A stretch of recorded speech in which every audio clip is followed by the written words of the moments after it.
नमाज पढ़ने के बारे में 3 बातें हैं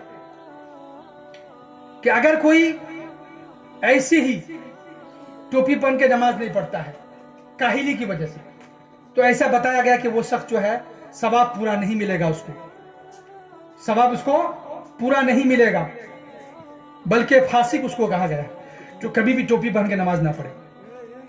लेकिन अगर कोई शख्स ये सोचता है दिल में कि हम टोपी अगर नहीं पहनेंगे तो बगैर टोपी अगर नहीं पहनेंगे तो हमारी इबादत में और खुशू खुजू होगा, टोपी पहनेंगे तो गिर जाएगी, तो हमारे खुशू और खुजू में खलल वाक़ होगा।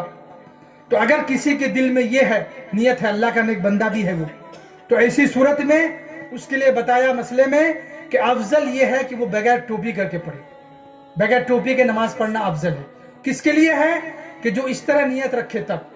लेकिन कोई शख्स अगर टोपी इसलिए नहीं पहन रहा है कि नमाज कोई इतनी अहम चीज नहीं है, माज़अल्लाह, नमाज कोई इतनी अहम चीज नहीं है, इसके लिए क्या टोपी पहने, तो अब इस्लाम में, शरीयत में बताया कि ऐसा शख्स दायरे इस्लाम से खारिज, क्योंकि उसने टोपी की आप इहानत नहीं की, नमाज को हल्का जाना, तो नमाज को हल्का जानने की वजह से वो ईमान से खारिज हो गया।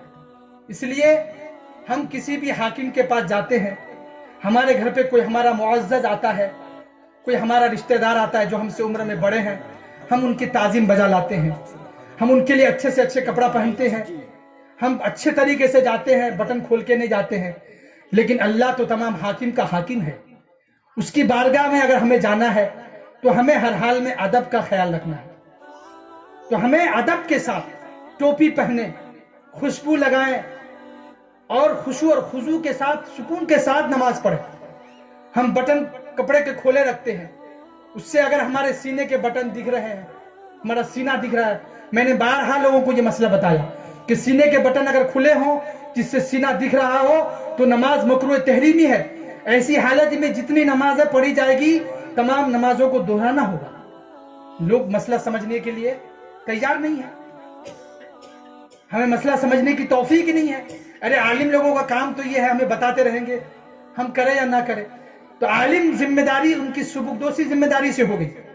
आलिम का काम बताना है, अमल करना आपका काम है। लोग पैंट पहन के नमाज पढ़ते हैं मोड़ करके, मैंने बारहा बताया कि पैंट मोड़ करके नमाज ना पढ़ो, मकरूह तहरीमी है, नमाज नहीं होती है। आस्तीन मोड़ करके नमाज पढ़ते हैं, मैंने कहा कि आस्तीन तिहाई से ज्यादा मोड़ लिया तो फिर उसकी नमाज मकरूह तहरीमी होगी, नमाज नहीं होगी। तो जिस तरह नमाज में फराइज को अदा करना, वाजिबात को अदा करना जरूरी है, इसी तरह ऐसी बातों से भी बचना जरूरी है जिसको हमारी शरीयत में मकरूह तहरीमी कहा गया है। तो मकरूह तहरीमी करने से हमारी नमाज खत्म हो जाती है, उन नमाजों को दोबारा पढ़ना जरूरी होता है।